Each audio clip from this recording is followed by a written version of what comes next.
先生，此座只为贵客而留，也只有贵客能坐。拿杯水来。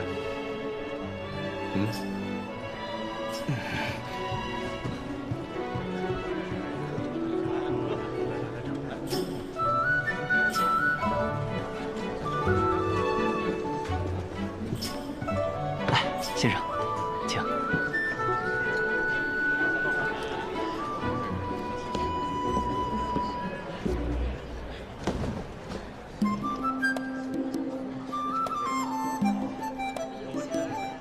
先生，你想喝点什么？就来一壶桑洛吧。先生，我们店还有很多名贵的酒。不用了，就要一壶桑洛。酒不该是用来享乐和炫耀的东西。先生说的是。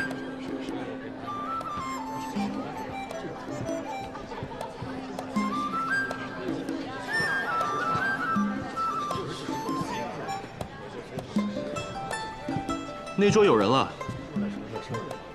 这位少侠，如果不介意的话，不妨和我一桌。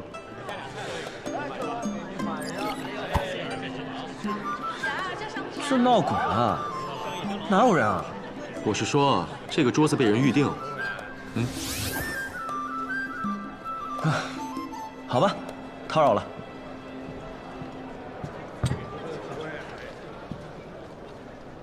先生，您的酒。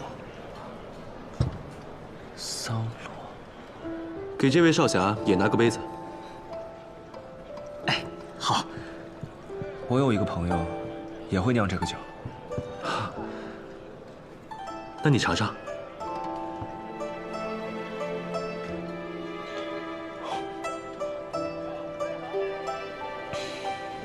我觉得，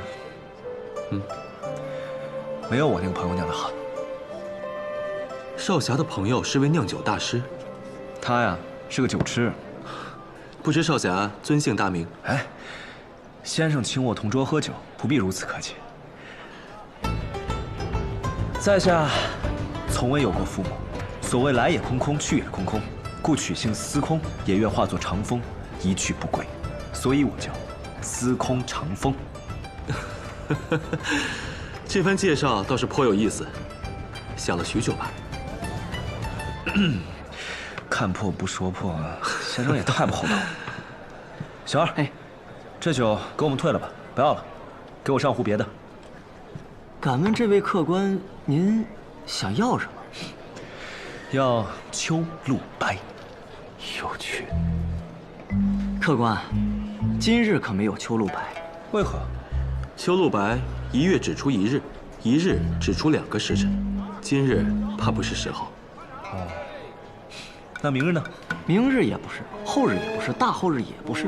本月14公映，还有13天，且等着吧。哎，你，我很好奇，少侠，为何非要秋露白呢？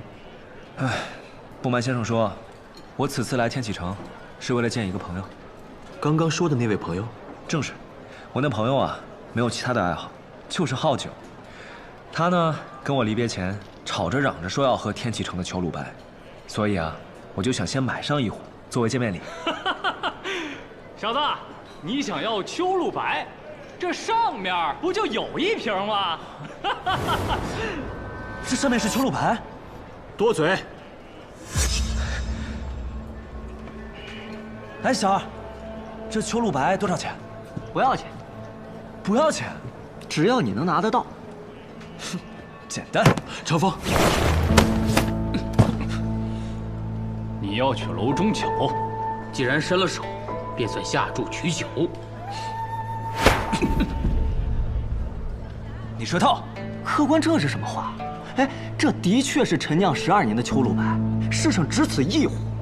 你若想取，那便凭自己本事取；如若取不到，留下件东西就好。至于这东西是什么吧，由我说了算。谢氏，谢氏。陈先生，谢师是碉楼小筑内功夫最高之人，多少江湖公子试图取这个酒，却都没有成功过。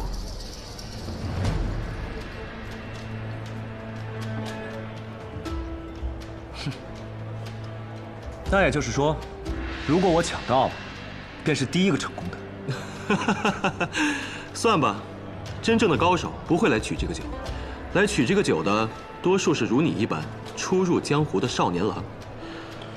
不过时至今日，真正成功的也不过李先生一人。不过他呀，单纯是因为无聊碰了碰酒也便走了。所以，你若是真抢到了，确实算是第一人。好，那就来吧。枪不错，银月枪，我要。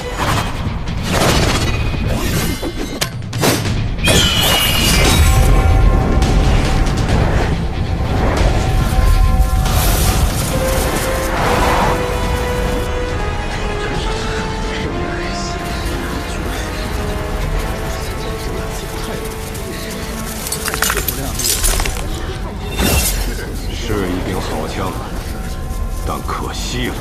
回！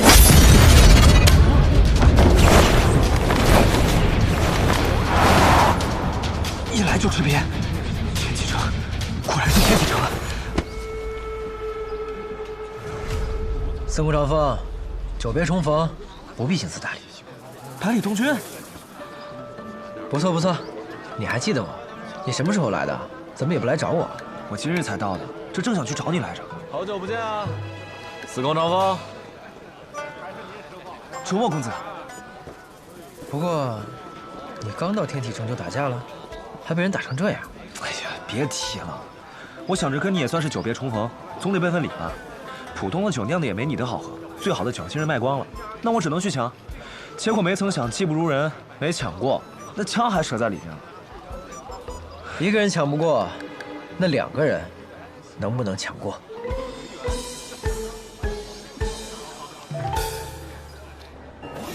谢师的金刚罩精进了不少，可惜啊，还是被这位少年给破了。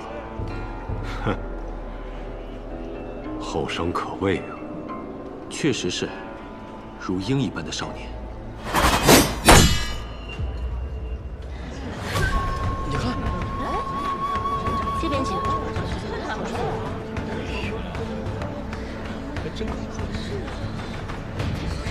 这么快就找来帮手了？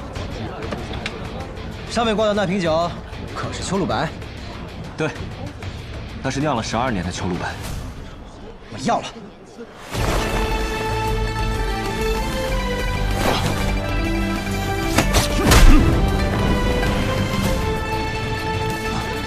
好强的掌力！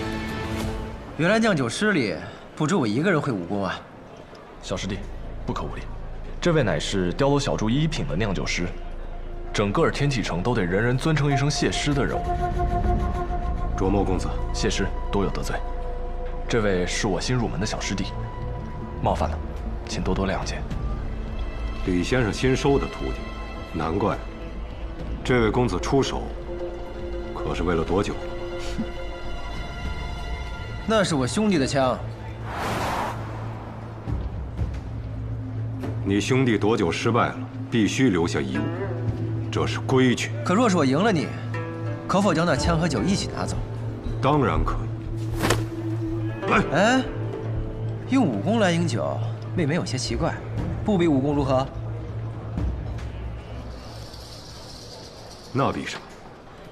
自然是比酿酒。什么？这人疯了吧？跟谢师比酿酒，不自量力。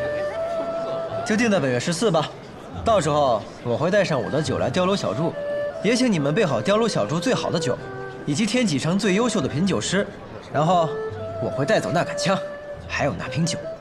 狂妄小儿，你可知道你在说什么？就算你是李先生的关门弟子，也不能狂妄到如此程度。哈哈哈哈哈！哎，谢师。小师弟入天启城之前呢，也学了11年的酿酒术。我学了40年。得嘞。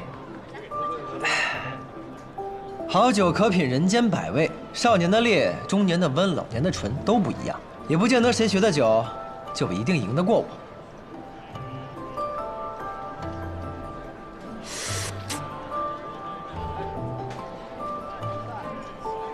那就恭候大驾。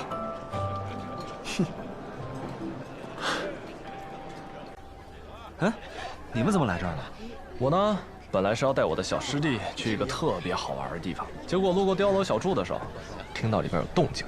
我们呢就想说去凑凑热闹，其实是我自己想去凑热闹，正好这时候你被人给打出来了。我当下完全没有想好怎么去反应，他倒好，大老远就把你给认出来了。好家伙，直接一个轻拨上去，来给你2肋插刀了。你果然拜了李先生为师，成了卓墨公子，也就是这位二师兄的师弟了，真好。你也很好啊，还有命，来天启城跟我见面。二师兄，你到底要去哪儿啊？这不就到了吗？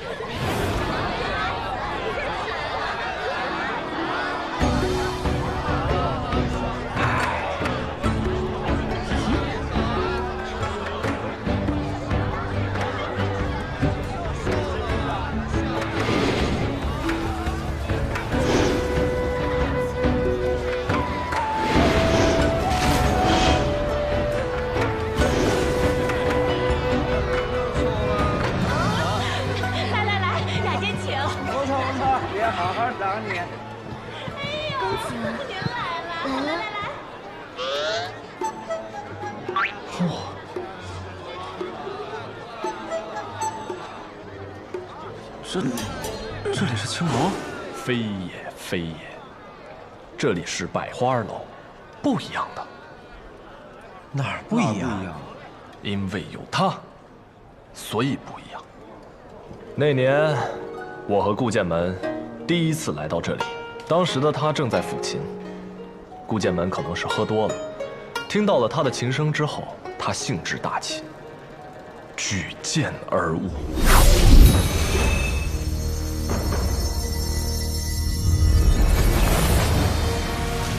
当时的景象尤为震撼。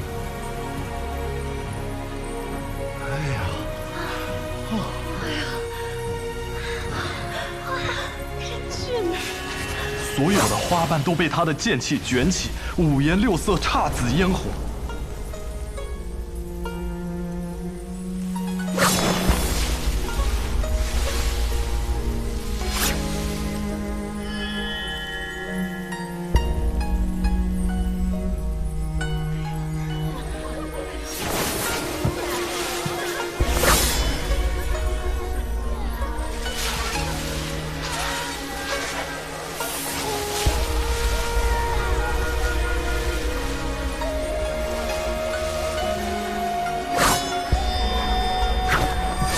最终所有的花瓣交替飞舞成了一座花桥，从这里通往了那座高台之上。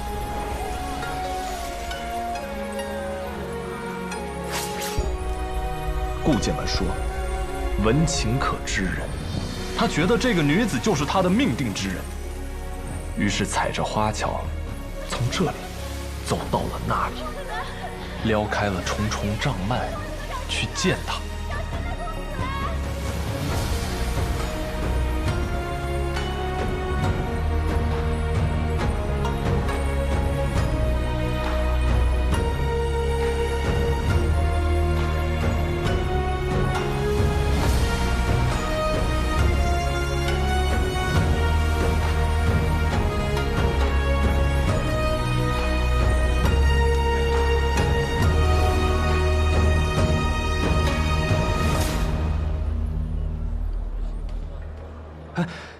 然后呢？然后顾剑门就下来了，他被拒绝了。啊？现在回想起来，也是几年前的事情。当时的姑娘现在也出落成闭月羞花的样子了，整个天启城都知道她的名字。不知道顾剑门那小子啊，在见到她会不会感慨？雷公子，许久没来听曲儿了。没有顾公子没来的时间久。没有多久是多久啊？哎，那其实也没有太久。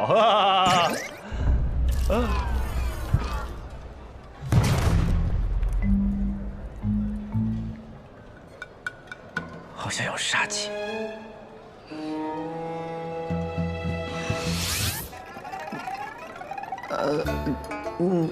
嫂子，小小年纪，不学好。我是无辜的。夫人，对呀，百里东君，你小小年纪不学好，让你别来这种地方，你偏来。我都说我不来了，你非带我来，死拉硬拽把我拽进来，怎么样？现在满足了吧？开心了吧？师兄就不是一个能来这样地方的人。啊？你还要不要脸啊？别说。夫人，我们回家，回我们温暖的家。雷公子打算下次什么时候来啊？不来了，这辈子不可能来了。就是小师弟让我来，我也不来了。走。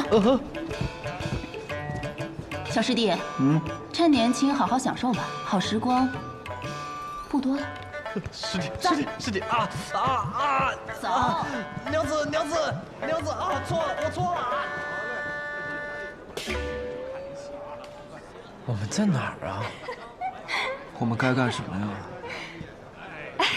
少年郎，做什么？好生俊俏的少年郎。子怡妈妈，风姑娘今日还奏不奏曲？我都等不及了。哎呀，急什么？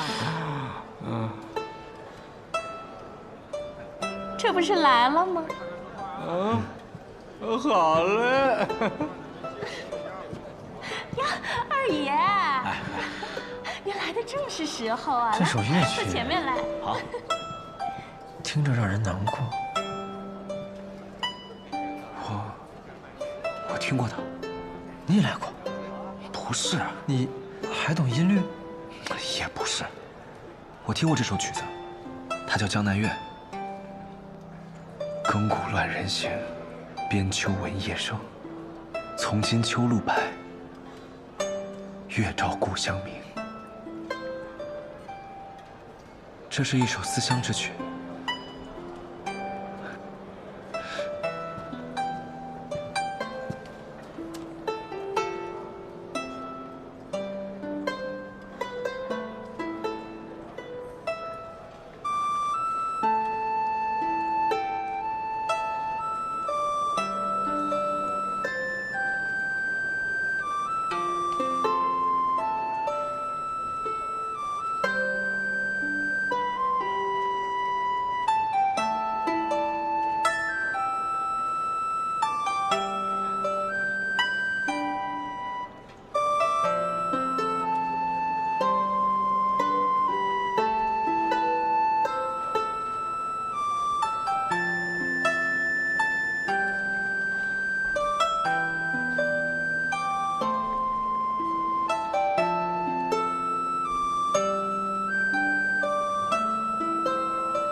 这位公子，小姐好。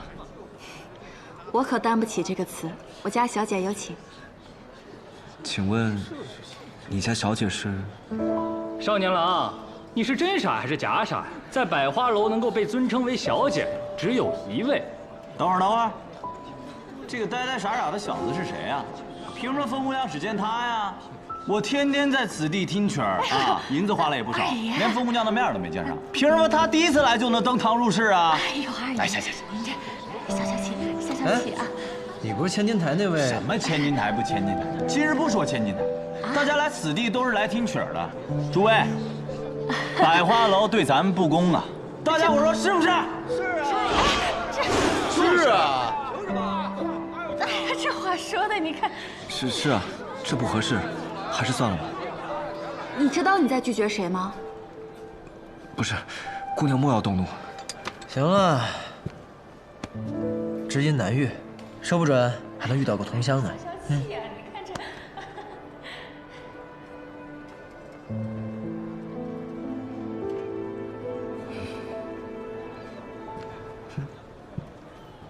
大家都消气，我呀备几壶好。就这么让他上去了？他没个人拦上。不许走！我看谁敢过来。没事了。笨蛋，废物！去吧。不是，这，哎呀，二爷消气。哎呀。少年郎，这位妈妈，哎，可否帮我寻个座位，我好坐着等他？哎呦，公子，你确定今天晚上你能等到他？春宵帐暖，美人在怀，指不定要多久呢。要不我给你找个不错的姑娘陪你歇息歇息。不用，真的不用。四目长风，我就不等你了啊，你好好享受吧。哎，下次再来啊！来。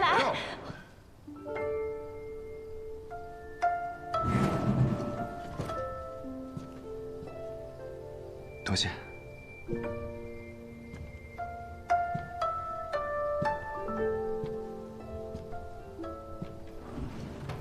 是你吗？啊，姑娘有礼了，在下司空长风。你可是来自魏城？魏城？你的家乡是哪里？我不记得了。那方才那支曲子，你是从哪里学的？这我也不记得了。你怎么什么都不记得了？你这个人是记性不好，还是脑子有问题啊？姑娘莫要生气，我的确是记不起以前的事情了。我从小在江南流浪，兴许是哪位萍水相逢的旅人教我的吧。只是刚刚听见姑娘奏起，忍不住跟着吹了一番，还请姑娘莫要见怪。我没有要怪你的意思，是我失态了。我有一个哥哥，也会吹这支曲子。我把你误认为是他了，看来是我想多了。你走吧。刚才的事，无论是关于我那哥哥的，还是我的失态，都不许说出去，破坏我在别人心目中的形象。那个，姑娘，你老叫我做什么？其实我还挺想有个妹妹的。你这个人好生梦了。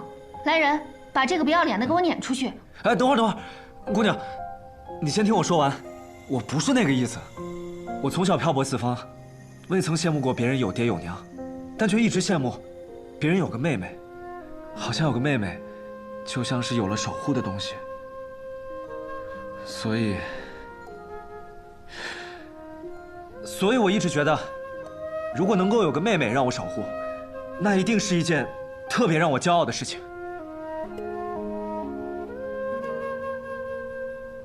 我不要。为什么？姑娘，你那个哥哥叫什么名字？魏洛里。好，从现在开始，我就叫魏洛里了。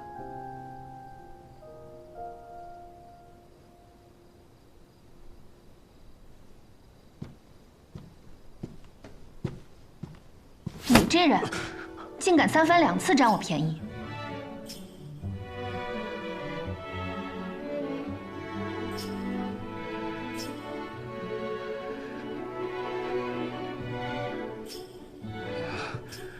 姑娘未曾用力踹我，说明也并未真的生气。姑娘，虽然我忘了自己是不是渭城的人，但你我都来自江南，也恰巧会同一支曲，这说明你我二人与缘分有关。方才我说我想有个像你这样子的妹妹，也是认真的。的确，你我才初次相见，莫名其妙突然多了个大哥，你不适应也是应当的。是我逾越了。我不是来自江南，我的家乡……你又套我话。冤枉呀，姑娘！我有个朋友曾说过，这世上话术是骗人的，但音律不会，因为音律是这个世界上最纯粹、最干净的东西。所以，姑娘，不管你的家乡在哪儿，你最意的地方是江南，最在意的人也在江南。你这个朋友叫什么名字啊？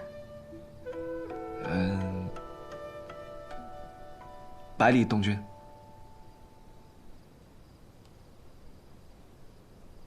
倒是个好名字。我累了，就不陪公子聊天了。玲珑，送客。姑娘，相识满天下，知交能几人？我相信这世上有知音，姑娘的琴，我的叶，恰逢其会。我会再来的。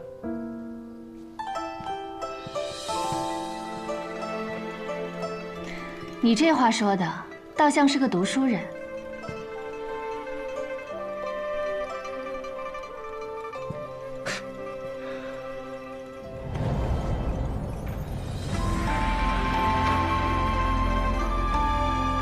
可我怎么看，都是个浪客。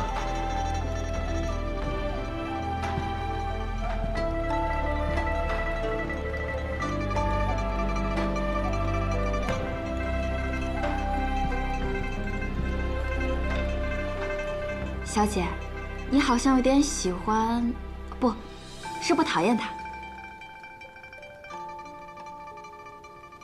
挺有意思的人，不是吗？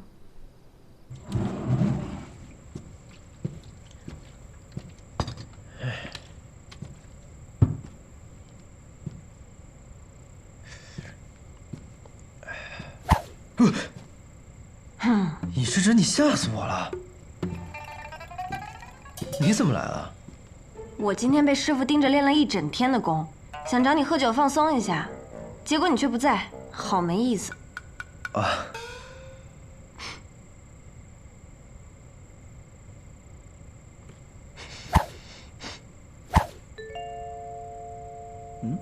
你去了青楼？嗯。哦，不是你想的那样。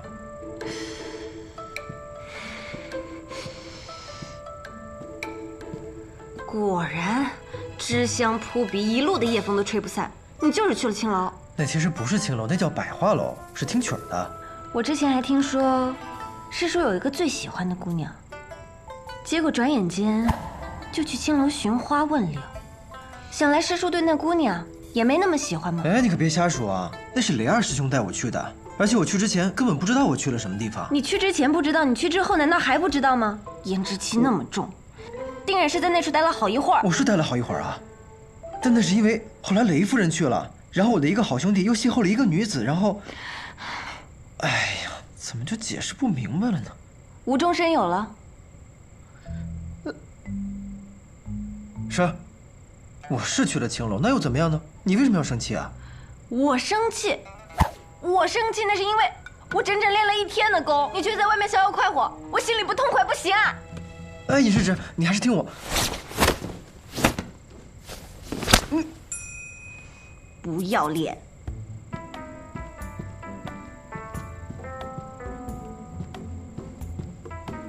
我招谁惹谁了我？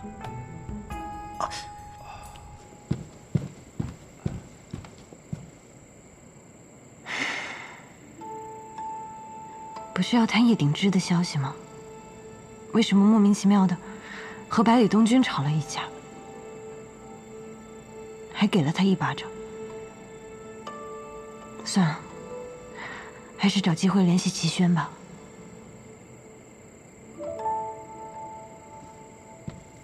哎，出来了，出来了，出来了！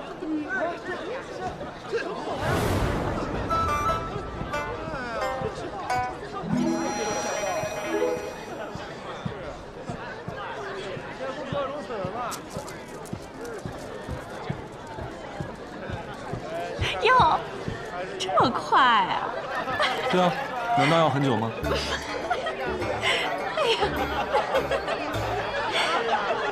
哎，各位，不是你们想的那个样子。我跟风姑娘只是聊聊音律，绝对没有伤她清白。我呸！你聊音律怎么把头发聊散？啊？风姑娘此前一直是卖艺不卖身的，你是谁呀你？不是，你凭什么？你怎么敢？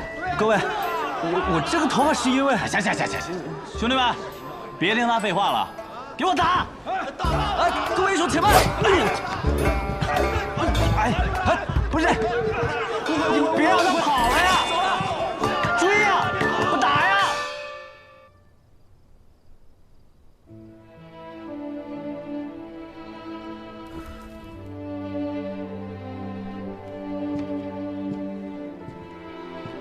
小姐在想什么？该歇息了。玲珑，我有没有和你说过李哥哥的事？小姐是想找人谈心吗？谈心吗？可能是忽然想找人倾诉，害怕时间过得久了，连我自己都忘记了。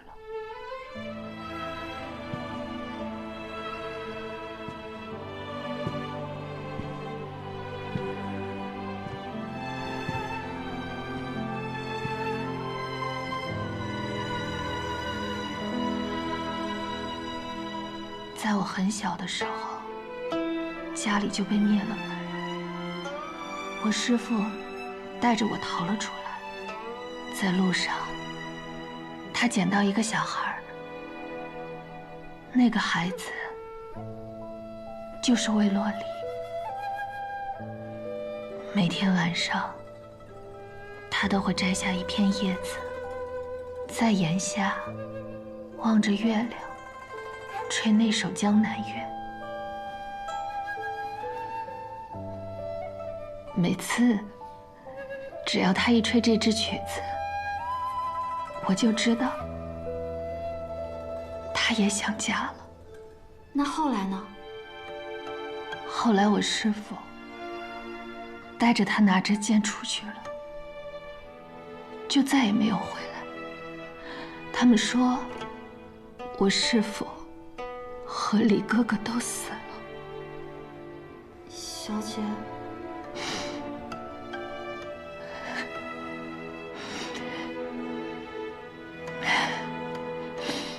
故事讲完了，也该休息了。去吧。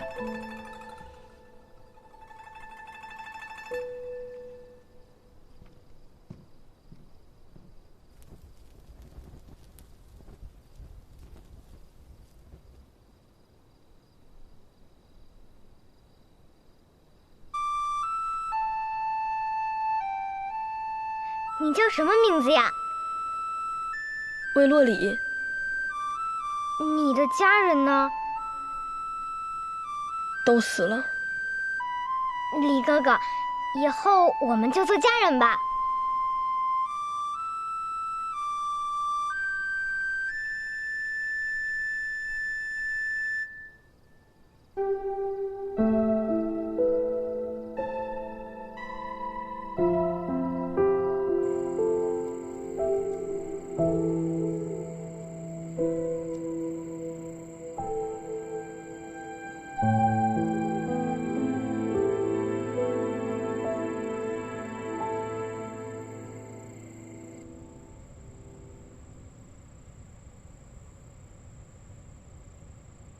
约。是，陛下。百里东军以酒约战谢师，要取那12年陈酿的秋露白一事，整个天启都知道了。这壶秋露白乃是陛下继位第3年所酿，酿好之时，陛下曾有言：若12年未有人能将其取下，便在酿好之时的秋收之日，用以祭祀。眼看这12年之期将满，百里东军这样做，岂不是明晃晃的在打陛下的脸？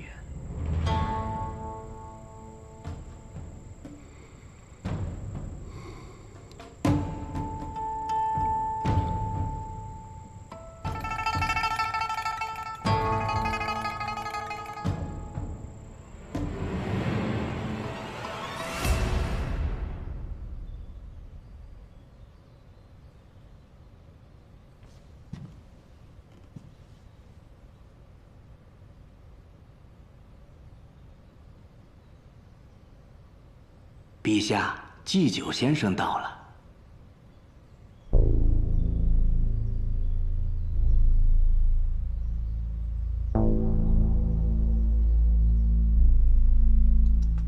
字写的挺好的，有点意思。脸儿嘛，太次了，装霸气。当年先生为姑赐联时，姑还炫耀了许久，可如今先生自己却看不上眼了。人嘛，总是会对自己的过去嗤之以鼻。参见陛下。赐座。是。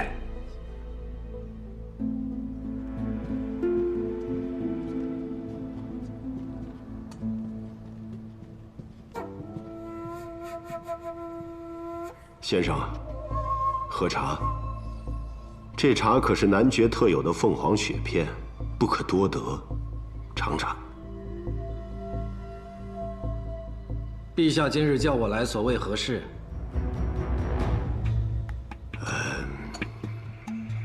姑年少时好诗书，不善武功，母妃也并不受宠，在皇子中是最不被看好的。幸而身边有2个好兄弟，一个出身云溪叶氏，一个来自西林百里家，都是难得一遇的将才。在他们2人辅佐下，几经生死，才登临着至尊之位。后来姑犯了一个错，现在想起，依然时常后悔。方才听了一个消息，所以叫先生来，想当面谢谢先生。这么说，陛下是想谢我救了叶鼎之？正是。既然知道错了，又何不翻案呢？哎呀，罢了罢了，又是帝王颜面。行了，你的谢我也收到了，那就这样吧，走了。等等。姑此次叫先生来，其实还有一事。听闻先生近来新收了1名弟子，姓百里。百里东军，那是你的另外一位结义兄弟百里洛尘的亲孙子。这次洛尘的孙子来了天启城，姑想见一见。不必。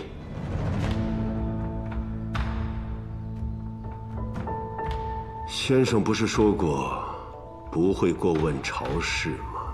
百里东军不过是我座下一名寻常弟子，既无官职也无爵位，他的事又如何称得上朝事？堂堂镇西侯府的亲孙来了天启城，却不来见姑，成何体统？那你去问镇西侯的罪啊！反正你已经杀了1个兄弟，也不愁再杀第2个。嘿。陛下，你又何至于做出这种情状给我看呢？你放心吧，百里东军不会一直留在这天启城的。我准备带着他离开这儿，四处游历，几年之内他都不会再回来的。可先生是祭酒，既然要离开，祭酒的位置自然会有更合适的人来做。告辞。如果我执意要留下他呢？你可以试试。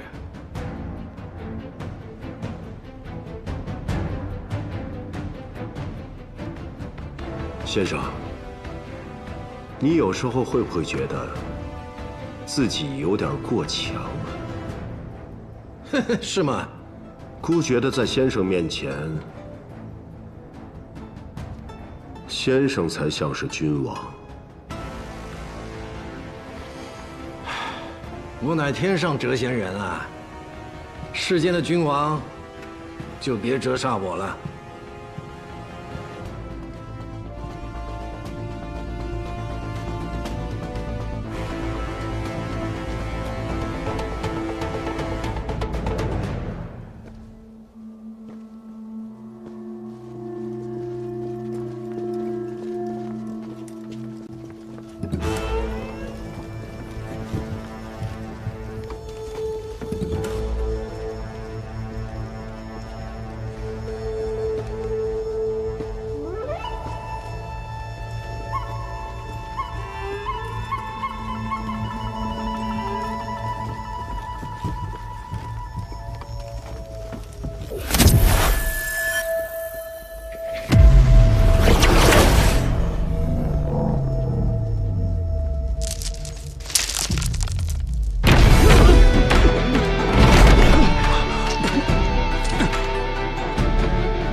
虚怀公，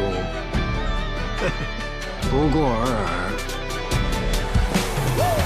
春风吹过，就是最摇曳的床，野下的马力。陛下，大限内路过了。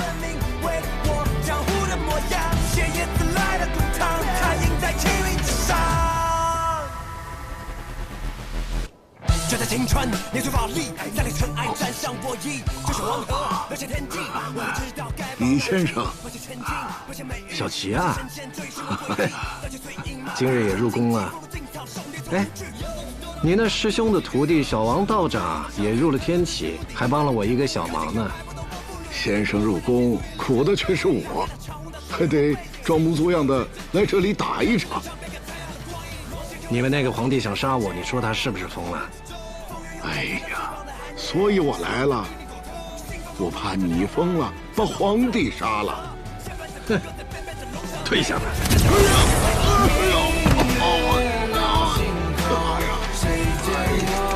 远得太过了吧？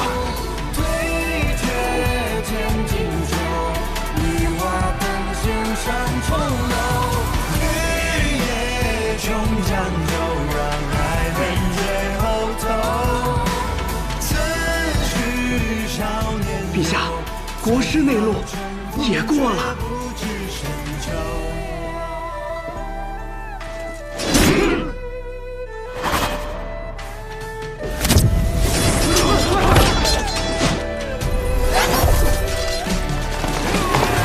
就在青春，年岁华丽，三里尘埃沾上我衣，这是黄河，流向天际。我会知道该往哪儿去，不是千金，不是美玉，不是神仙追寻我轨迹。李先生，李先生已至宫门。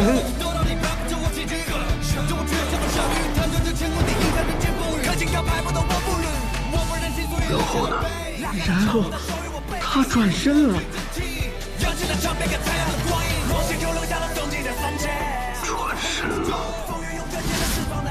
转身望着这里。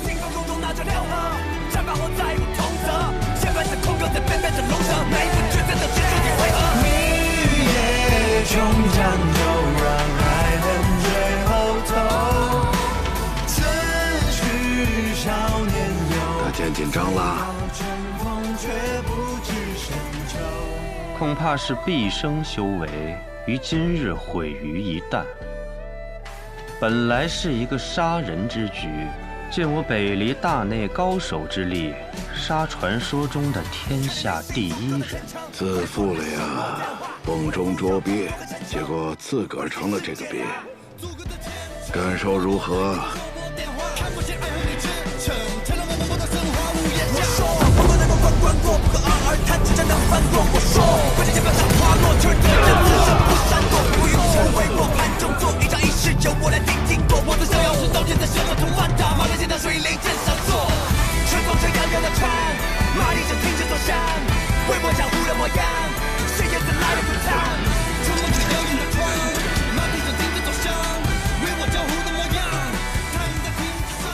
长生，这是何意？